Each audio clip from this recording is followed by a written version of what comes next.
Eh bien voilà, bonjour mesdames et messieurs, comme vous le savez, tout le plaisir est nôtre de vous savoir très nombreux devant vos petits écrans, attendant avec impatience et passion ce nouveau numéro d'Homéostasie. Et quel est-il? Explosif. Jésus-Christ n'est pas Dieu. En tout cas, toutes nos excuses parce qu'on a démarré avec quelques minutes de retard, la technique a ses caprices. Ici, nous allons donc rattraper le temps perdu, même si quelqu'un avait dit que le temps perdu ne se rattrape pas. Jésus-Christ n'est pas Dieu. Quelle est la problématique? En une minute, on vous dit... ce DVD, mesdames et messieurs, on ne fait pas de pub, il n'est pas à vendre, il est gratuit, mais il est de quelqu'un, un libre penseur musulman, et ça fait baver sur la place de Paris. Jésus-Christ n'est pas Dieu, et nous en avions eu vent, et pour vous, nous avons visionné. Jésus-Christ n'est pas le Fils de Dieu, le sang de Jésus ne sauve pas, Jésus-Christ ne mourut pas sur la croix, Jésus-Christ envoyé aux Juifs, Jésus-Christ est prophète et le messager de Dieu. Donc, par conséquent, Jésus-Christ n'est pas Dieu. Et c'est signé Ahmed Yalla, libre penseur musulman, et voilà pourquoi nous l'avons appelé ici pour qu'il comparaisse et justifie donc sa thèse, sinon c'est diverses thèses. Alors, Ahmed Yalla, bonsoir. Bonsoir, monsieur Alexis Bongo. Donc, nous avons cherché à cerner votre personnalité en premier. On a vu que vous étiez ce Jean-Baptiste musulman qui était venu ici sur ce plateau de Homéostasie, la spiritualité de profondeur, faire recadrer certaines choses. Et en même temps, vous êtes difficile à identifier. On a été obligé de mettre dans le générique libre penseur musulman. Est-ce que ça vous va? Oui, ça me va. Libre penseur musulman, simple croyant, comme tout le monde. Ah. Voilà, sans titre exagéré, simple croyant. Alors, Jésus-Christ n'est pas Dieu. Sur la place de Paris, ça fait tabac. Et partout dans le monde, on réclame ça. Et même nous avions été au courant. Mais est-ce que vous n'avez pas peur, du Seigneur Jésus-Christ? Seigneur ne veut pas dire Dieu déjà. Quand vous dites Seigneur Jésus-Christ, retenez que le mot Seigneur ne veut pas dire Dieu. Seigneur veut dire chef. D'accord. Voilà. Et donc on comprend Jésus-Christ n'est pas Dieu. Qu'à cela ne tienne, mesdames et messieurs, il y a des problématiques. Nous en avions trouvé 7 ou 8 là-dedans. Et donc nous y allons pas à pas. Première problématique, l'unicité de Dieu. Ahmed Yalla, on n'a plus de temps à perdre. Qu'en est-il exactement? L'unicité de Dieu. La problématique est traitée dans votre affaire là. Merci beaucoup, comme on a dit, pas de temps à perdre. Donc on demande à tous les téléspectateurs, prenez vos bics et feuilles. Prenez bien les références. Feuilles, crayons, parce cahiers. Ici, on ne parle pas, mais c'est la Bible qui parle. C'est parti. Genèse 1, Genèse 12, versets 1 à 3. Voilà ce que Dieu dit en ce qui concerne l'unicité de Dieu. Dieu dit en ces termes: l'Éternel dit à Abraham, je ferai de toi une grande nation et je te bénirai. Je rendrai ton nom grand et tu seras une source de bénédiction. Je bénirai ceux qui te béniront et je maudirai ceux qui te maudiront. Et toutes les familles de la terre seront bénies en toi. Voilà la clé de l'unicité de Dieu. Toutes les familles de la terre, sans exception, en dehors de ceux qui ont précédé Abraham, seront bénis par Abraham. Et Abraham a eu 2 fils. Le premier, Ismaël, contrairement à la Bible, on met Isaac, parce que Isaac naquit alors qu'Ismaël avait déjà 13 ans. Et le deuxième, c'est Isaac. Et premier Ismaël, deuxième, Isaac. De ces deux, Jésus-Christ est de la postérité d'Isaac et le prophète Mohammed est de la postérité d'Ismaël. D'où nous avons donc le christianisme et l'islam. Entre autres aussi, en passant aussi avec aussi le judaïsme, avec Moïse qui était juif. Donc voilà, la promesse de Dieu, c'est pour dire que vous soyez juif, que vous soyez chrétien, que vous soyez musulmans, nous sommes tous dans ce qu'on appelle l'unicité de Dieu. Parce que nous... Là, vous parlez des 3 religions monothéistes. Monothéistes, parce que nous prions tous le Dieu d'Abraham. Et Dieu s'est révélé en 3 livres, les tout derniers, la Torah, pour ne pas dire le psaume de David, la Torah, l'évangile de Jésus, pas les évangiles, et enfin le Coran. Voilà ce que Dieu dit dans le Coran. Coran chapitre 3, versets 84 à 85, Dieu dit, parce que le Coran clôture les écritures de Dieu. Dieu dit ceci: dites, nous croyons en Dieu, en ce qu'on a fait descendre sur nous, à ce qu'on a fait descendre sur Abraham, Ismaël, Isaac, Jacob et les tribus, et de ce qui a été apporté à Moïse, à Jésus et aux prophètes, et de la part de leur Seigneur. Nous ne faisons aucune différence entre eux, et c'est en lui que nous sommes soumis. Et il est mentionné à Jésus aussi. Jésus, c'est très clair. À Moïse et à Jésus. D'accord. Donc, c'était d'entrée de jeu pour dire que nous sommes dans l'unicité de Dieu.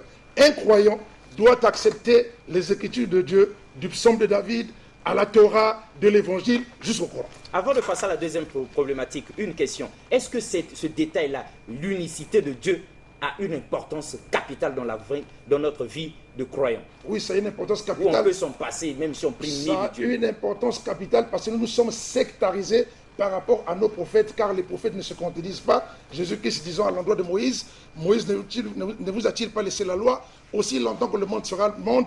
Pas une seule lettre, mais encore moins encore un iota ne quittera de la loi de qui? De Moïse. Je suis venu accomplir. Donc il n'a jamais aboli l'Ancien Testament. Ainsi que Muhammad aussi, on a dit aussi de la part de Jésus, car Jésus est révélé dans le Coran. Donc tous, nous sommes dans l'unicité. D'accord, mesdames et messieurs, on est en direct par SMS 06 515 15 15. Vous pouvez poser vos questions, sinon contribuer. Nous allons nous faire le devoir et le plaisir de transmettre à Ahmed Yalla. N'appelez pas. Deuxième problématique, Dieu finalement. Qui est-il Dieu, Ahmed Yalla? Dieu nous a, je dirais, instruit pour dire qu'il faut d'abord le connaître avant de le prier. Sinon, on confondrait Dieu, on prendrait Dieu comme le soleil, comme un arbre, comme une vache, parce qu'on n'aura pas identifié Dieu. Et Dieu dit en ce qui le concerne qu'il y a des gens qui prétendent prier Dieu en faisant du suivisme religieux par rapport à leur affiliation de leur père ou de leur mère, sans savoir est-ce que ton père ou ta mère priait le véritable Dieu. C'est ainsi que Dieu pose le problème suivant. Il dit, ceux qui suivent leurs parents ou leurs ancêtres, et si vos parents étaient égarés, ça veut dire que par suivisme religieux, vous aussi vous serez égarés. Pour ce faire, Dieu a donné son identification. Si vous priez un Dieu, voici les attributs unipersonnels de Dieu. Dieu dit, premièrement, qu'il est le créateur par excellence et par essence de l'univers, des cieux, de la terre et de tout ce qui existe et réside à partir du néant. Si ton Dieu n'est pas créateur, ce n'est pas le véritable Dieu. Dieu dit que lui est un incréé. Personne ne l'a créé. Si vous priez un Dieu qui a été créé, il n'est pas Dieu. Dieu dit qu'il existe et subsiste par lui-même. Dieu dit qu'il est le commencement sans le commencement et il est la fin sans la fin. Il n'a pas de commencement, il n'a pas de fin. Dieu n'a pas été engendré et n'engendre non plus. Si ton Dieu a été engendré, je suis désolé, parce que Dieu n'a pas de commencement. Dieu dit, il est invisible, immortel et éternel. Si tu vois quelqu'un qui dit qu'il est Dieu, cela n'est pas Dieu parce que Dieu est invisible. Dieu dit, il est immortel. Si ton Dieu était mort, cela n'est pas Dieu parce que Dieu ne meurt pas. Dieu dit, il est éternel. Si ton Dieu a une fin, il n'est pas Dieu. Dieu dit encore qu'il est omniscient et omnipotent et l'audient. Donc, il connaît tout, il est partout à la fois et il écoute. Dieu est le Tout-Puissant, il est le pouvoir absolu. Dieu est le connaisseur du passé, du présent et du futur. Dieu est le connaisseur de l'inconnaissable et du connaissable. Dieu est le voyant du visible et de l'invisible. Dieu, son trône déborde les cieux et la terre, dont la garde ne lui coûte aucune peine. Et Dieu dit encore qu'il ne somnole ni ne dort. Si ton Dieu dort ou somnole, ce n'est pas un Dieu. Dieu est le miséricordieux, le tout miséricordieux. Dieu est le seul sauveur de l'humanité. Dieu, nul n'est égal à lui, et il dit, lui, Dieu, qu'il est le juge du jugement dernier. Voilà les attributs unipersonnels de Dieu, qui servent de filtre pour éliminer d'office tous ceux qui se déclaraient faux dieux. Si vous priez un Dieu, faites-le passer à ce filtre qui n'est pas de Yalla. Ce sont les attributs unipersonnels de Dieu. Alors mettez-le en place. Nous avions été précédés par l'excellent Ed Chevry Jazz, le collègue, le confrère sur Télé Congo qui vous reçoit constamment. Eh bien, il vous a démontré, Ahmed Yalla, que Jésus-Christ, le Seigneur Jésus, entrait bien dans ces attributs que vous venez de détailler. Malheureusement non. Malheureusement non. Je prends seulement... Est-ce que vous pouvez prendre un exemple dans lequel on ne reconnaîtrait pas Jésus? Je prends un exemple. Dieu est invisible, Jésus-Christ est visible. Dieu est immortel. Dans la foi chrétienne, on vous dit que Jésus-Christ mourut. Sur la croix, oui. Voilà. Donc, il ne peut pas être à la fois immortel et puis il meurt. Dieu est éternel. Dieu est omniscient. Jésus-Christ ne connaît pas la fin du monde. De ce qui est de la fin du monde. Permettez-moi, c'est écrit, il faut que je retrouve. Je donne le verset que Comment vous ça, regardez. Jésus ne connaît pas la fin du monde? Mais c'est écrit dans la Bible. Marc 13, verset 32. Il est dit ceci. Pour ce qui est du jour de l'heure dans la fin du monde, personne ne le sait. Ni les anges dans le ciel, ni le Fils, mais le Père seul. Donc, Jésus-Christ ne connaît pas la fin du monde. Exemple, il n'est pas omniscient. Donc, Jésus-Christ mourut selon la foi chrétienne. Il ne peut pas être Dieu. Jésus-Christ n'a pas le pouvoir. Le pouvoir lui a été donné. Il dit, tout pouvoir m'a été donné. Qui le lui a donné? Un Dieu, on ne donne pas le pouvoir à un Dieu. Et Dieu est le juge du jugement dernier. Or, Jésus-Christ comparaîtra devant Dieu. Si vous prenez... Jésus-Christ comparaîtra devant Dieu. Je vous donne un exemple. Prenez Hébreux 9, 24, Hébreux 9, verset 24. Mais il est rentré dans le ciel, même au ciel, afin de comparaître maintenant pour nous devant Dieu. Un Dieu ne peut pas aller comparaître devant un autre Dieu. Et on te dit encore que dans 1 Corinthiens 15, Jésus-Christ soumis devant Dieu. Ensuite viendra la fin, quand il remettra le royaume à celui qui est Dieu, pas lui. Alors, tout ça est écrit. C'est écrit, je donne la référence. 1 Corinthiens 1 Corinthiens 15. Ok? Voilà. Donc, alors, le Fils lui-même sera soumis à celui qui lui a soumis toutes choses afin que Dieu soit tout en tous. Donc là, j'ai pris seulement quelques attributs de Dieu pour vous montrer déjà que Jésus-Christ n'est pas Dieu. Et encore, je voulais dire ce soir à nos chers téléspectateurs, monsieur là qui se présente ici n'est pas un antéchrist, ni contre Jésus. Je suis pour Jésus, je crois en Jésus, mais je crois en statut de Jésus en tant que serviteur de Yahvé. Et ce soir, nous allons voir entre vous et nous, de quel côté se situe Jésus. Car nulle part dans la Bible, Jésus a convoité la divinité. Jésus a dit, je suis Dieu, priez-moi. Ben, mesdames et messieurs, vous êtes des hommes de Dieu. Ed Chevry-Diaz nous a dit ça. Ar et âme. Âme et art, quelque chose comme ça. Ar et âme. Ar et âme. Voilà, on ne va pas écorcher. Donc, la version homéostasique donc, sur Télé Congo, il vous a appelé tous les hommes de Dieu. Mais venez affronter Ahmed Yala. Et il y en a qui se sont permis même d'appeler et de discuter, de dire, oui, je suis pasteur, oui, c'est vrai que je prêche Jésus, Seigneur et Sauveur, mais dans mon cœur, je sais qu'il n'est pas Dieu. Bon, il n'y a pas de pasteur à l'horizon. Bon, qu'est-ce qu'on va conclure? Il est Dieu ou pas? Bon, Ahmed Yala, on a intérêt à vous éviter parce que vous risquez de nous convaincre. Mais les hommes de Dieu, bien aguerris certainement, vont se manifester. Les hommes de Dieu ne vont pas réécrire une nouvelle Bible, je dis encore, je répète. Jésus-Christ, Père de Dieu sur lui, n'a jamais convoité la divinité, n'a jamais dit qu'il est Dieu, il s'est toujours référé à Dieu. Ce sont les hommes qui ont fait de lui Dieu après qu'il soit passé, et vous allez rendre compte à Jésus-Christ, c'est à Dieu.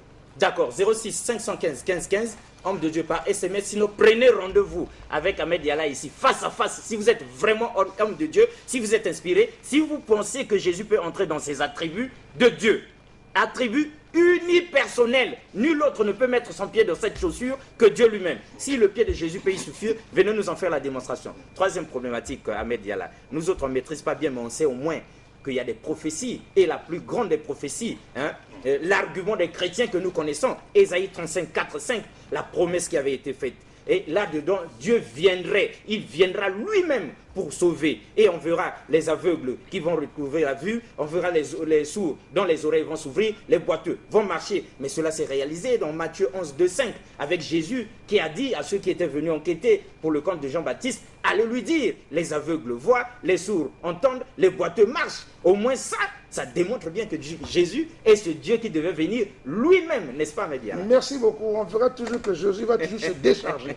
Ésaïe 35, 4 à 6, c'est une prophétie dans laquelle qui est dit ceci: dites à ceux qui ont le cœur brisé, prenez courage, ne craignez point, voici votre Dieu. La vengeance viendra, la rétribution de Dieu. Il viendra lui-même, oui. La prophétie d'Ésaïe annonce que Dieu a dit, il viendra lui-même. Il n'a pas dit qu'il enverrait quelqu'un. Il viendra lui-même en personne. Voilà. Mais lorsque la prophétie se réalise, en Matthieu 11, 2, 5, lorsque Jésus-Christ exécute les preuves de cette prophétie, entre autres les aveugles retrouveront la vue, les boiteux marcheront, lorsqu'on est allé poser la question à Jésus, Jésus-Christ n'a pas dit, allez dire à Jean-Baptiste, je suis le Dieu qu'on attendait qui est arrivé. Non. Jésus-Christ a dit, allez dire à Jean-Baptiste que les aveugles voient, que les boiteux marchent. Voyez-vous? Donc Jésus-Christ n'a pas dit que c'est moi le Dieu qui est venu. Qu'à cela ne tienne, Dieu a ce qu'on appelle son langage. Posons-nous maintenant une seule question. Est-ce que ce genre de langage de Dieu, ce genre de prophétie, est une marque déposée propre à Jésus ou antérieurement à Jésus, y a-t-il pas eu de telles prophéties? Si, prenez votre Bible, référence. Antérieurement à Jésus. Antérieurement à Jésus. Quelqu'un d'autre ou d'autres personnes. Ça, c'est reçu des prophéties de ce genre. De ce genre. D'où Dieu dit, démonstration biblique. Où Dieu dit, je viendrai, ou je serai là moi-même, je suis descendu. Mais en fait, Dieu dit, dans Amos 7, 3, 7, car l'Éternel ne fait rien sans avoir envoyé à sa place les prophètes, car Dieu est invisible. Dieu est invisible. Moïse demande à Dieu, est-ce que je peux te voir? Dieu dit à Moïse, antérieur à Jésus, l'œil de l'être humain ne peut me voir et vivre. L'œil de l'être humain ne peut voir Dieu et vivre. Donc c'est Dieu qui le dit. Maintenant regardons, prenez la Bible. Exode 3, versets 7 à 13. Voilà ce que Dieu dit lui-même. Dieu dit, j'ai vu la souffrance de mon peuple qui est en Égypte. J'ai entendu les cris j'ai entendu les cris qui lui font pousser les oppresseurs. car je connais ses douleurs. Je suis descendu pour les délivrer de la main de Jésus. Ici, Dieu n'a pas dit je viendrai. Là-bas, tout à l'heure dans la prophétie, c'était une promesse. Je viendrai. Ici, Dieu dit, je suis descendu. C'est-à-dire que je suis sur place. Pour venir délivrer qui? Dans les la enfants. reine, là où l'Israël était en train de croupir dans l'esclavage. Avez-vous déjà vu Dieu en personne aller délivrer les enfants d'Israël? Non. Qu'est-ce qui se passe? À la place, conformément à Amos 3,7, où Dieu dit qu'il ne fait rien sans envoyer ses apôtres, Dieu envoie maintenant Moïse. Confirmation. Prenez Exode 3, chapitre 7 à 13. Écoutez, Dieu dit maintenant à Moïse, maintenant, va, je t'enverrai auprès de Pharaon et tu feras sortir d'Égypte mon peuple, les enfants d'Israël. Qui a accepté cette prophétie? C'est Moïse. Vous voyez? Donc, ce n'est pas Dieu lui-même. Non, Dieu parle ainsi. Je viendrai moi-même. Je suis descendu, oui. Mais dans l'exécution, Dieu envoie un prophète pour venir exécuter sa volonté. Celui qui exécute n'est pas Dieu. Donc on ne devait pas prendre ça littéralement. Il viendra lui-même et on conclure que c'est Jésus. Mais les hommes de Dieu, qu'est-ce que vous nous apprenez alors là-bas? Regardez bien, sondez bien. Vous nous mettez en difficulté. Ed Chevry Diaz au premier, Alexis Bongo aujourd'hui. On peut continuer. Je peux continuer. Oui. Et en Exode 7:1, l'Éternel Dieu dit à Moïse, je te fais Dieu pour Pharaon. Ah, c'est écrit. Exode 7:1, Dieu dit à Moïse, je te fais Dieu. Pour qui? Pour Pharaon. Voyez-vous? Donc Dieu peut faire quelqu'un Dieu, non pas en étant Dieu lui, mais par délégation. Donc ça ne veut pas dire que Moïse devient automatiquement Dieu lui-même. Le créateur des cieux, non. Il va représenter Dieu. Tout prophète envoyé de Dieu est Dieu en manifestation, pas en incarnation. Ne pas confondre incarnation et manifestation. Donc en fait, Jésus, c'est une manifestation. Voilà, Jésus qui c'était la manifestation de Dieu et non l'incarnation. L'incarnation de Dieu. Voilà. Mais voilà la mise au point qui s'imposait. Oui, rapidement. On a d'autres questions à poser. Deuxième prophétie de le même genre. Là, c'est Isaïe qui avait rapporté la prophétie d'Isaïe 35, 4 à 6. Dieu venait lui-même. Écoute maintenant Joseph. Nous sommes dans Exode 50, 24 à 26. Joseph dit à ses frères, je vais mourir, mais Dieu vous visitera. C'est écrit. C'est écrit. Nous sommes là. Exode 50, 24 à 26. Joseph dit à ses frères, je vais mourir, mais Dieu vous visitera. Il n'a pas dit que Dieu vous enverrait un prophète. Dieu vous visitera. Il vous fera remonter de ce pays, dans le pays dans lequel il a promis de donner à Abraham, à Isaac, à Jacob, à Joseph, et fit jurer les enfants d'Israël. Dieu vous visitera et vous fera remonter mes os, donc ces os lorsqu'il mourra, ces os au loin d'ici. Joseph mourut de 110 ans, on l'embauma et on le mit dans un cercueil en Égypte. La confirmation de ça, attendons maintenant que Dieu vienne. Ouais. La confirmation se passe dans Exode 13, 19 à 20. Moïse prit les os de Joseph, conformément à cette prophétie. Qui prend ça? C'est Moïse. Voilà. En tout cas, on ne voit pas Dieu venir prendre les os de Joseph. Voilà, Dieu, la preuve que Dieu vous visitera et il fera remonter mes os. Oui. Et qui est en train de faire ça? Moïse. C'est Moïse. Moïse n'est pas Dieu. Moïse n'est pas Dieu. Voilà. Donc, ça ne fait pas de Moïse Dieu. Non. Il exécute la prophétie de Dieu. Moïse prit avec lui les os de Joseph. Car Joseph fit jurer les enfants d'Israël en disant, Dieu vous visitera et vous fera remonter avec vous mes os d'ici. Voyez-vous? Et je prends encore un dernier. Rapidement. Parce que nous avons d'autres problématiques. Vous pouvez prendre aussi, par exemple, Zacharie 2, 10 à 11, où Dieu il dit, pousse les cris d'allégresse et réjouis-toi, fille de Sion, car voici, je viens et j'habiterai au milieu de vous. Quand Dieu dit, j'habiterai, je suis là, je suis descendu, je viendrai, oui, c'est Dieu qui parle ainsi. Mais l'exécution de la prophétie ne se fait pas par Dieu. C'est pas lui. C'est pas lui. C'est son envoyé. Son envoyé. Voilà. Donc ne confondez pas l'envoyé de Dieu à l'exécution de sa prophétie et Dieu lui-même. C'est chaud, hein, mesdames et messieurs. En tout cas, Jésus-Christ n'est pas Dieu. Vous nous aviez appris la chose contraire là.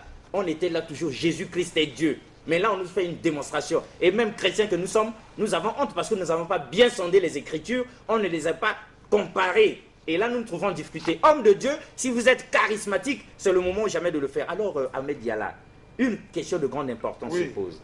Quel est donc, vous qui avez sondé les Écritures, là, qui maîtrisez la Bible mieux visiblement que les hommes de Dieu, qui nous la divisent chaque jour, quelle est selon vous la prophétie identitaire de Jésus? Une prophétie, vous n'avez pas trouvé là-bas, celle qui donne vraiment l'identité réelle de Jésus. Ahmed Diala est fils d'un chrétien et d'une musulmane. Ah bon? Donc, je suis fils d'un chrétien, je m'appelle Yala Isidore Sriak. Je suis de père chrétien, de mère musulmane, d'où le nom d'Ahmed. Donc, par la chrétienté de mon père et par l'islam de ma maman, lorsque j'ai grandissais, j'ai commencé à me poser la question de savoir, j'entends d'un côté on dit Allah, de l'autre côté on dit Jésus, quel est le véritable Dieu? Et Dieu dit qu'il faut le connaître avant de le prier. C'est ainsi que nous sommes rentrés, parce que Dieu nous a donné la connaissance et la sagesse, nous sommes rentrés dans les Écritures pour savoir quelle en est exactement la réalité. Alors, il n'y a pas plus éloquent que Jésus-Christ lui-même. Lorsque Jésus-Christ arrive, le problème de chrétien, je ne comprends pas. Jésus-Christ, vous dites Jésus-Christ a dit il est chemin, vérité, vie. Oui, mais soyez dans le chemin de la vérité de Jésus. Quand Jésus est arrivé, mon cher Bongo, Jésus ne s'est identifié que sous 2 prophéties. Ah bon? La première, prenez, nous sommes à Ésaïe 61 et à 2. Notez. Dans vos cahiers, dans vos carnets. Cette prophétie dit ceci: l'Esprit du Seigneur l'Éternel est sur moi, car il m'a oint. La prophétie dit que Dieu l'a oint. Pour porter une bonne nouvelle aux malheureux, il m'a envoyé. Il m'a oint. 2 verbes d'action. Voilà. Oindre et envoyer. Donc, il a été oint par Dieu et il est envoyé par Dieu. Et Dieu est méthodique. Il commence par oindre, responsabiliser quelqu'un et l'envoyer. Lorsque Jésus-Christ arrive, retenez ça. Jésus-Christ, pour donner son identité. Prenez Luc 4, 16. Il se rendit à Nazareth où il avait été élevé et selon sa coutume, il rentra dans la synagogue pour le jour du sabbat. Il se leva pour faire la lecture où on lui remit le livre du prophète Ésaïe. L'ayant déroulé, il trouva l'endroit où il est écrit: l'Esprit du Seigneur est sur moi parce qu'il m'a oint pour annoncer une bonne nouvelle aux pauvres. Il m'a envoyé. Jésus-Christ confirme que lui, il est de la révélation d'Ésaïe 61 à 1 en tant que oint de Dieu, en tant qu'envoyé de Dieu. Ça ne suffit pas. Je dirais bien que ça suffit. Non, je continue, s'il vous plaît. Rapidement. Alors, nous aussi, on a des versets là. J'arrive. Jésus-Christ constatant qu'il y a des gens qui n'arrivaient pas peut-être à le comprendre.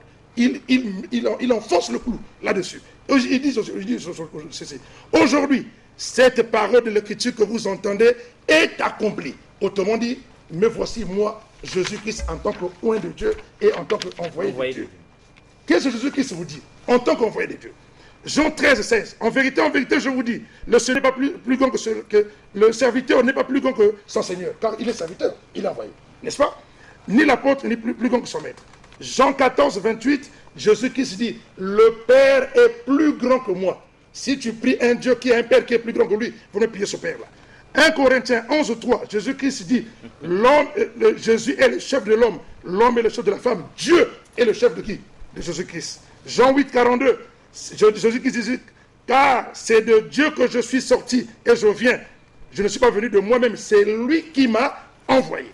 Jean 12, 49 à 50, Jésus-Christ dit: car je n'ai point parlé de moi-même, mais le Père qui m'a envoyé m'a prescrit lui-même ce que je dois dire et annoncer. Jean 5, 24. Tout ça est écrit dans la Bible. Je donne les références. Jean 16, 24. Jean 5, 24, Jésus-Christ dit: en vérité, je vous dis, celui qui écoute ma parole et croit à celui qui m'a envoyé à la vie éternelle. Il ne vient pas au jugement, il est passé de la mort à la vie. Jean 7, 18, Jésus-Christ dit: ma doctrine n'est pas de moi, mais de celui qui m'a envoyé. Et la deuxième prophétie, là où Jésus, même pas prophétie, la deuxième réalité, là où Jésus-Christ confirme son statut de Messie. Nous sommes dans Matthieu 16, 13 à 16. Jésus étant arrivé dans les territoires de Césarée de Philippe, demanda à ses disciples, au dire des gens: que dit-on que je suis? Moi, le Fils de l'homme, pas moi Dieu. Moi, le Fils de l'homme. C'est Jésus-Christ qui dit. Il dit: que dit-on de moi? Moi Dieu, non. Que dit-on de moi? Moi, le Fils de l'homme. En répondu, les uns disent Jean-Baptiste, les autres Élie, et les autres. Il dit: et vous qui êtes avec moi, que dites-vous? Que dites-vous de moi? Voilà. Simon-Pierre répondit: tu es le Christ, le Fils du Dieu vivant. Qu'est-ce qui veut dire Messie? Christ veut dire Messie. Lorsque Simon-Pierre répond comme ça, Jésus a 2 comportements. Ou il confirme, ou il infirme. Jésus-Christ confirme cela. Reprenant la parole, il dit: tu es heureux, Simon, fils de Jonas, car ce ne sont ni la chair, ni le sang qui t'ont révélé cela, mais c'est mon Père qui est dans les cieux. Et moi, je te dis, c'est pour ça que tu t'appelles Pierre. Et c'est sur cette pierre que je bâtirai mon église. Et les portes de séjour de mort ne prévaudront jamais contre elle. Ça veut dire que l'église de Jésus sera bâtie sur le témoignage de Pierre, qui consiste à reconnaître Jésus comme l'envoyé de Dieu. Et celui qui prie dans l'église là ne verra pas l'enfer. Si tu pries dans une église où tu pries Jésus-Christ Dieu, bonjour l'enfer pour toi, c'est pas dit de moi, c'est dit de qui? De Jésus. Alors, et pour confirmer encore, comme il infirme toujours, il dit à Simon-Pierre: je te donnerai les clés du royaume des cieux, s'il vous plaît. Je te donnerai les clés du royaume des cieux. Ce que tu liras sur terre sera lié aux cieux. Ce que tu déliras sur terre sera délié aux cieux. Alors il recommanda aux disciples de ne dire à personne qu'il est le Christ. Voyez-vous, je viens de vous donner là 2 prophéties identitaires sur lesquelles Jésus lui-même en personne s'est identifié. Il n'y a pas de quelque part Dieu venu en chair. Moi, Jésus-Christ, je sais pas que Dieu est venu nulle part. Super, Ahmed Diallo. Le pasteur Mampouya, s'il est en train de nous suivre, ce serait très bien qu'il se prépare, hein, parce que là, on est en train de balayer d'un revers de main tout ce qu'on nous a enseigné depuis longtemps. Jésus-Christ lui-même, on vient de nous lire les passages où il nous démontre quelle est sa place par rapport à Dieu. Bien, alors, Ahmed Diallo, qu'à cela ne tienne, hein, il y a des versets problématiques qui viennent comme pour vous contrer. Au commencement était la parole. Oui. La parole était avec Dieu. Et la parole était Dieu. Et on va encore un peu plus loin. Hein, 1 Jean 1, 2, 14, 18. Et la parole a été faite chair. Et elle a habité parmi nous. Plein de grâce. Non, 14, nous ne nous arrêtons pas 18. La parole était... Merci. Au commencement était la parole. Et la parole était avec Dieu. Et la parole était Dieu. Nous avons lu dans les attributs de Dieu, Dieu n'a pas de commencement. Vrai ou faux? Vrai. Si ton Dieu a un commencement, c'est qu'avant le commencement, il n'existait pas. Une seule question qui va éliminer ton Dieu, où était-il avant le commencement? Ah, vous dites ça parce qu'on dit au commencement. Voilà, pour que les gens comprennent que veut dire le commencement. Dans la Bible ou partout, quand vous lisez le terme au commencement, ça veut dire que Dieu parle de la création. Pas de lui, il parle de la création. C'est ainsi que dans Genèse 1 à 13, Dieu, on dit au commencement, Dieu créa les cieux et la terre. Voyez-vous? Chaque fois qu'il y a un commencement, il s'agit de la création. Il ne s'agit pas de la création de Dieu. Dieu n'a pas de commencement. Dieu est le commencement. Sans le commencement, il est la fin. Sans la fin. Ça, c'est un. Deuxièmement, on te dit oui. C'est vrai. Au commencement était la parole. Oui. La parole était avec Dieu. Oui. Et la parole était Dieu. Oui. Et la parole a été faite chair. Maintenant, qu'est-ce que la parole a été faite chair? Puisque Dieu est visible. D'accord? Dans le même verset. Parce que le problème... Monsieur Alexis, si on te dit tu vas à Pointe-Noire, si tu arrêtes à Dolisie, tu n'es pas arrivé à Pointe-Noire. D'accord? Quand vous avez commencé par Jean 1, mais continuez, allez jusqu'à 18. Vous arrêtez avant à 14. Au verset 18, il est dit ceci. Au verset 18, personne n'a jamais vu Dieu, le Fils unique qui est dans le sein de Père de l'a fait connaître. Et on te dit encore qu'à 14, la parole a été faite chair et elle habitait parmi nous, plein de grâce et de vérité. Et nous avons contemplé sa gloire. Une gloire comme la gloire du Fils venue de la part du Père. Comme la gloire de qui? Du Fils venu de qui? De Père. On ne t'a pas dit comme la gloire de Dieu venu au chair. D'accord? Donc ici, il s'agit bien de qui? De Jésus. Pour confirmer ça, d'accord? Considérons si tu dis par exemple ça, puisque ça on vous dit Dieu venu en chair. Écoute bien ce que je te dis. Voilà ce que dit Jean lui-même. Jean 4, 12. Le même Jean qui a commencé. Il dit personne n'a jamais vu Dieu. Si nous nous aimons les uns et les autres, Dieu demeure en nous et son amour est parfait en nous. Je vous ai dit que si Moïse a demandé à Dieu, je veux te voir. Dieu dit, tu ne peux me voir, l'œil de l'être humain. Aucun humain ne peut me voir. Voilà. Jean 17, 3. Voilà ce que Jésus-Christ dit à Dieu. Or, la vie éternelle, c'est qu'ils te connaissent. Toi, le seul vrai Dieu. Et Jésus-Christ que tu as envoyé. C'est Jésus qui parle. Alors, mon cher, de la vie éternelle même. Il te dit que Dieu est le seul véritable Dieu. Jésus-Christ n'a pas dit, moi, Jésus-Christ, le seul véritable Dieu. Non. En ce qui concerne la parole. Rapidement, oui. Oui, cette parole, c'est la parole par laquelle Dieu amène toute chose du néant à l'existence. C'est pour ça, en Psaume 33, 6, on te dit, les cieux et la terre ont été créés par la parole de l'Éternel et par son souffle. À Psaume 33, 9, car il dit la chose et la chose arrive. Ésaïe 55, 11, Dieu dit ceci, ainsi on est de ma parole qui sort de ma bouche. Elle ne revient point à moi sans avoir exécuté ma volonté ni accompli mes desseins. C'est ainsi que Dieu disant à l'ange Gabriel, va dire à Marie qu'elle sera enceinte, elle va enfanter un fils et tu donneras le nom de qui? De Jésus. La parole créatrice de Dieu, par sa puissance qui s'exécute, a créé Jésus-Christ dans le sein de qui? De sa mère. D'accord? Donc, lorsqu'on prend Jean 1.1, il ne s'agit pas du commencement de Dieu, mais il s'agit du commencement de qui? De Jésus. D'accord, il n'y a pas de problème, on est d'accord avec vous, hein, qu'à cela ne tienne, la parole de Dieu ne revient pas à lui sans être accomplie. Voilà. Même Jésus, pour repartir au Père, il a dit tout est accompli. Merci. Donc, s'il n'y avait pas eu cet accomplissement, il ne serait pas reparti. Mais il y a ici, Ahmed Diallo, Jean 8, 58. Avant qu'Abraham fût, je suis. Donc, avant qu'Abraham fût, je suis. Je suis. Voilà. Alors, ben, vous voyez, donc, Exode 3, 14, lorsque Dieu dit à Moïse, je suis celui qui suis. Vous ne voyez pas que Jésus, il revient dans le je suis. Il s'identifie à Dieu. Ici, nous, les chrétiens, veulent faire jouer ce qu'on appelle le christocentrisme. C'est-à-dire qu'on veut prendre toute parole de Dieu, même lorsqu'ils ne connaissent pas Jésus, vouloir le mettre ensemble. Écoutez, hein, lorsque Dieu envoie Moïse vers les enfants d'Israël, Moïse dit à Dieu, qu'est-ce que je leur dirai? Dieu dit à Moïse, va leur dire, je suis celui qui suis. Suis bien, on parle français. Je suis celui qui suis. Autrement dit, celui qui est. Et Dieu dit, je m'appelle, je suis. Je m'appelle, je suis. C'est ça ce que nous avons présenté. Pendant que Jésus parle avec les Juifs, on lui dit, mais tu n'as pas 50 ans, tu dis que tu as vu Abraham. Il dit, avant qu'Abraham fût, je suis. Jésus est en... Non, suis bien. Jésus n'a pas dit que je m'appelle, je suis. Non. Jésus n'a pas dit que je suis. Il est dit, avant qu'Abraham fût. Donc, lorsque nous sommes avant qu'Abraham soit, moi j'étais. D'accord? Or, Jésus-Christ dans la Bible est appelé la première des créations. C'est ce que les gens ne savent pas. Je leur donne le cadeau. Donc, Colossiens 1,15, il est l'image du Dieu invisible.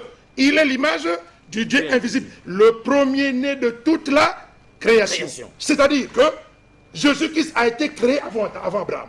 C'est ainsi que Dieu dit à Jérémie, dans Jérémie 1, 4, 5, la parole de l'Éternel me fut adressée en ces mots. Avant que je t'ai formé dans le ventre de ta mère, je te connaissais. Dieu le connaissait déjà avant qu'il le mette dans le ventre de sa maman. Et avant que tu fusses sorti du sein, je t'avais déjà consacré et je t'avais établi prophète. Jérémie est connu, fait prophète avant qu'il n'existe. Dieu nous crée en esprit. Mais l'ordre d'arriver sur terre ne dépend pas de l'ordre de création. Dieu peut te créer avant, mais un esprit qui l'a créé après peut te dévancer sur terre. C'est ainsi que Jésus-Christ disait aux Juifs, avant qu'Abraham fût, donc avant qu'Abraham soit, moi je suis. Mais Jésus-Christ n'a pas dit, je m'appelle je suis. Jésus-Christ n'a pas dit, avant qu'Abraham, donc lui c'est je suis. Non, il n'a pas dit qu'il s'appelle je suis. D'accord, d'accord Ahmed Yala. Emmanuel, Ésaïe 9, 5. Oui. Car un enfant nous est donné, nous est né, un fils nous est donné, et la domination reposera sur son épaule. On l'appellera admirable, conseiller, Dieu puissant, Père éternel s'il vous plaît, prince de la paix. Oui. Deux choses seulement sur ce verset, on ne va pas de midi à 14 h. Vous avez commencé, un fils nous est donné, est-ce que Dieu le donne? Est-ce qu'on donne Dieu? On dit bien c'est qui? C'est pas Dieu nous est arrivé. C'est pas Dieu est arrivé, non. Un fils nous est donné. Quel est ce fils-là? C'est Jésus. Et on dit, on l'appellera, il n'est pas. Il y a une différence entre être. Je veux que vous comprenez. Je prends un exemple. Je vais vous appeler monsieur Alexis Bongo. En levant votre nom Alexis Bongo, considérons qu'on vous appelle monsieur la poubelle. D'accord? Est-ce que les Congolais prenant leur poubelle, vous venez mettre sur ton corps? Non. Donc, ton nom signifie la poubelle, mais tu n'es pas la poubelle. Donc, on l'appellera. Ce sont des noms théophores. On peut t'appeler Dieu puissant, on peut t'appeler, donc on appelle ça des noms théophores. Ahmed Yala, c'est compris, ce sont les hommes de Dieu qui nous embrouillent. Vous savez, dans un match d'inter-ruelle dans le quartier, quand les petits du quartier disent Messi, voilà. Messi, est-ce que c'est Messi? Voilà. Est-ce que c'est Ronaldinho? Donc, c'est pas Ronaldinho pour autant. On a bien dit, on l'appellera. Il n'est pas. Il n'est pas. Voilà. Hein? C'est différent. On dit, on dit Diego Maradona, mais c'est pas lui le Diego Maradona le vrai. On a compris ça, mais on a encore d'autres choses. Qui m'a vu a vu le Père. Jean 14, 5, 8. Ça, c'est Jésus. Oui. Qui m'a vu? Tout le temps que vous êtes avec moi, vraiment, vous voulez encore voir le Père. Oui. Mais qui m'a vu a vu le Père. Au moins là, c'est clair, Ahmed. Oui, qui m'a vu a vu le Père, parce que je vous ai dit que les prophètes de Dieu sont les représentants de Dieu. Dieu étant invisible, l'œil de l'être humain ne peut pas voir Dieu et vivre. Dieu envoie ses prophètes. Quand vous voyez un prophète de Dieu, vous voyez Dieu par délégation et non pas le véritable Dieu. C'est pour cela. Donc, si vous prenez Jean 5, 37 à 38, Jésus-Christ dit ceci. Suivez. C'est Jésus-Christ. Avant que je donne les versets semblables. Il dit, Jean 5, 37 à 38. Et le Père qui m'a envoyé a rendu lui-même témoignage de moi. Vous n'avez jamais vu sa face, ni entendu sa voix. C'est Jésus qui parle. C'est Jésus qui dit. Vous n'avez jamais vu sa face. Ni entendu même en sa le voix. voyant Jésus. Jamais. En entendant la voix de Jésus, on n'a pas Jean entendu 5, 37 à 38. Jean 5, 37 à 38. Et le Père qui m'a envoyé a lui-même rendu témoignage de moi. Vous n'avez jamais entendu sa voix, ni vu sa face. Dans Jean 4, 12. Personne n'a jamais vu Dieu. Si nous nous aimons les uns et les autres, Dieu demeure en nous et son amour est parfait en nous. Jean 1, 18. Personne n'a jamais vu Dieu. Le Fils unique qui est dans le sein de Père l'a fait connaître. Maintenant, pour répondre à qui m'a vu, a vu le Père. Rapidement, parce qu'on a autre chose à vous. C'est pas moi qui réponds, Alexis, suis ça, c'est important. C'est Jésus qui répond. Jésus dit ceci, dans Jean 12, 45, celui qui croit en moi, croit non pas en moi, mais à celui qui m'a envoyé. Et celui qui me voit, voit celui qui m'a envoyé. Terminé. Jésus... voilà, je répète ça deux fois, je t'en prie. Mais nous ne sommes pas hommes de Dieu, nous acceptons, mais on ne sait jamais ce que pensent les hommes de Dieu. Là, c'est Jésus qui parle. dit. C'est écrit. Vous n'avez pas tordu les Écritures. 12, vous n'avez pas changé un iota ou Jean 12, 45. Celui qui croit en moi, croit non pas en moi, mais à celui qui m'a envoyé. Et celui qui me voit, comme je dis, celui qui m'a vu a vu le Père. Celui qui me voit, voit celui qui m'a envoyé. Donc, c'est pour ça qu'il dit, qui m'a vu, a vu le Père, parce que tu ne verras jamais le Père, comme tu me vois, c'est que tu as vu le Père. Je continue. Il continue dans Matthieu 10, 40. Celui qui vous reçoit, me reçoit. Et celui qui me reçoit, reçoit celui qui m'a envoyé. Dans Luc 10, 16, il dit ceci, aux apôtres, celui qui vous écoute, m'écoute. Quand tu écoutes les apôtres, tu écoutes qui? Jésus. Celui qui vous écoute, m'écoute. Celui qui vous rejette, me rejette. Tu comprends? Rejette celui qui m'a envoyé. D'accord. On a autre chose, mesdames et messieurs. Ahmed Yala, Jean 10, 29. Moi et le Père, nous sommes un. Moi et le Père, nous sommes un. Oui, moi et le Père, nous sommes un. Je prends un exemple simple.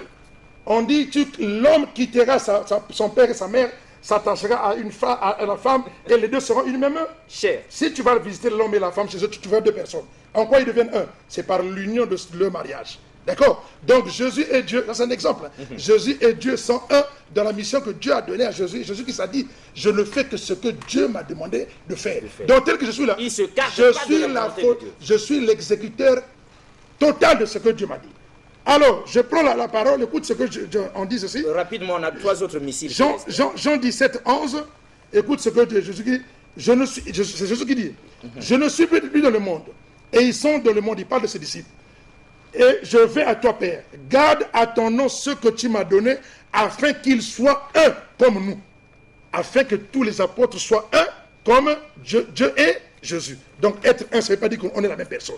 Dans Jean 17, 20, ce n'est pas pour eux seulement que je prie, c'est Jésus qui dit, mais encore pour ceux qui croient en moi, en la parole. Afin que tous soient un, comme toi, Père, tu es en moi, comme je suis en toi. Ok? Afin que eux aussi soient un avec nous. Donc Jésus-Christ, Dieu et les apôtres sont un. En quoi? Dans la transmission du message que Dieu a donné. Jésus-Christ dit, je leur ai donné la gloire que tu m'as donnée, afin qu'ils soient comme nous, tous un. Voilà. Moi en eux, toi en eux, afin qu'ils soient parfaitement un. Donc si vous comprenez mal le mot un c'est quoi? Dans l'unité de ce que nous sommes. D'accord, mais une autre prise de finition, parce que là, ça rate chaque fois, mesdames et messieurs. Moi, on a encore trois cartouches là. Je suis dans le Père. Le Père est en moi. Je suis dans le Père, il est en moi, le Père. C'est Jésus qui parle. Oui, c'est lui aussi qui répond pour faire connaître. Jésus est en même temps professeur de ce qu'il dit. Lorsqu'il a dit, tu ne comprends pas, il donne l'explication. Jean 15, 4, Jésus dit à ses apôtres, demeurez en moi, je demeurerai en vous. Demeurez en moi, je demeurerai en vous. Ça veut dire que soyons tous un. C'est la même chose, c'est la suite de... les apôtres ne deviennent pas Jésus pour eux. Non, non, pourtant. Il dit, demeurez en moi. Les apôtres. Non, demeurez en moi, je demeurerai en vous. Dans 1 Jean 4, 12, personne n'a jamais vu Dieu. Si nous nous aimons les uns et les autres, Dieu demeure en nous. Dieu demeure en nous. Est-ce que Dieu est dans notre corps? Non, non, non. Voilà, donc Dieu demeure en nous. Dans Jean 14, 20, ce jour-là, vous connaîtrez que je suis en mon Père et que mon Père est en moi. D'accord? Donc, c'est la suite. Moi et le Père, nous sommes un. Donc, on demeure tous de la même idéologie. Nous sommes pas fatigués à Mediala. Apocalypse 1, 17, 18. Jésus-Christ est déclaré clairement là-dedans, l'alpha et l'oméga. Au moins ça, c'est l'alpha et l'oméga.